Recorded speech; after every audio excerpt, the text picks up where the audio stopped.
everybody, so this video is a cooking video in which I cook something extraordinarily easy and try not to mess it up. So, it's going to be 5 ingredient granola balls.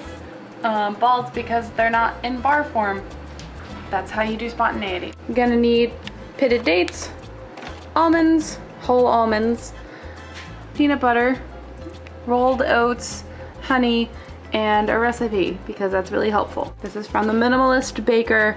I'll leave a link below if you're interested. So the first thing you're gonna wanna do is open your package of dates like that, professional technique. And if you're making a double batch like I am, you're going to use 2 of these bags and you're going to pour them into your food processor with the exact technique that I'm using. Otherwise they won't turn out at all. You stick them in your food processor and then you proceed to annoy everyone in your house because of the loud noise that results.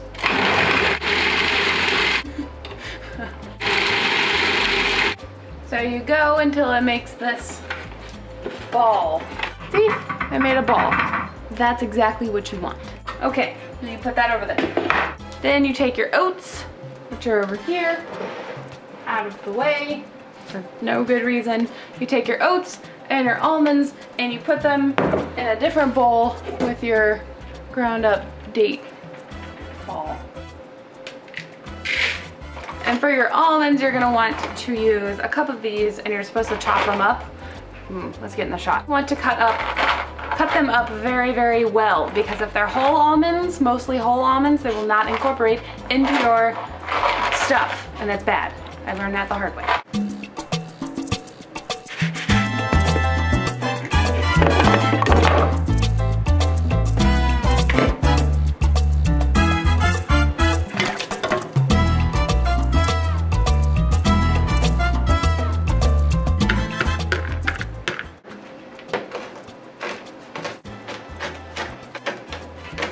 It might possibly even be a good idea to buy slivered almonds instead of whole almonds because this part is really obnoxious.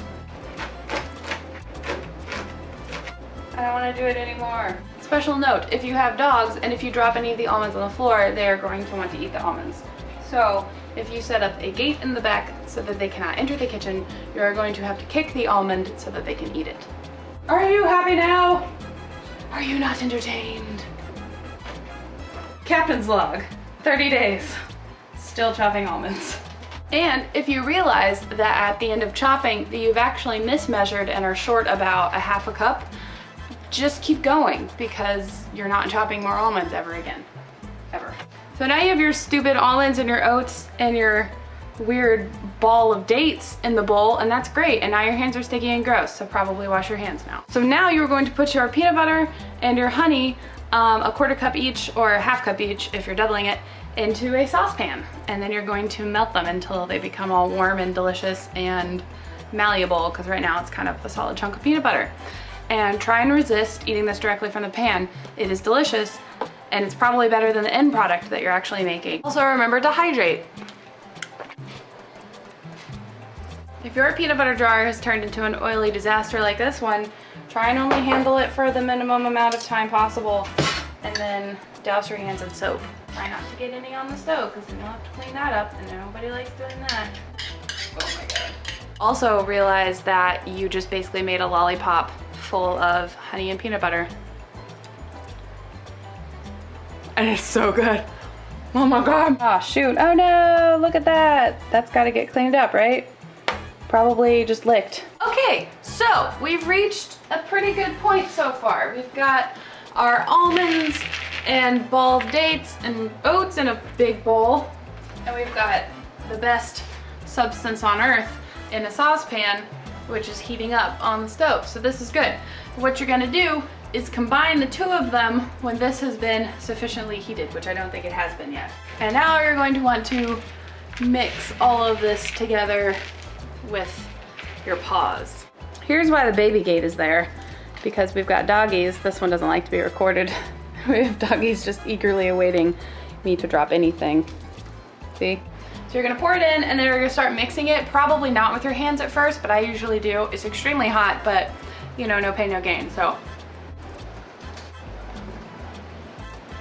Oh my god. So just kind of poke it until it cools off, and then you stick your hands in there. Woo, kinda hot. Do not fear the pain, it is worth it. At this point, this is what this looks like. It's rather stick-together-y. That was a actual term, I promise. From here, you're going to either put it in a pan and squish it to the bottom so you can cut out the bar shapes, or you can put it in the fridge for a little bit, like 10-15 minutes, and then it'll get a little bit more conducive to being rolled up. But my favorite part now is to clean the hands. You can do this in a number of ways. You can do it yourself, or you could get something else to do it.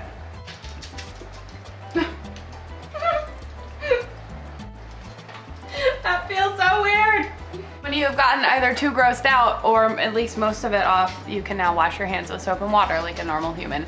Or you can keep going with the dog thing. It's really up to you, you know? So, you take your bowl of stuff and you grab something, put it in. Okay, so grab a plate like this. And you just grab some out of here and just kind of like, just make a ball. Have you ever played in a sandbox? I mean, it's basically that.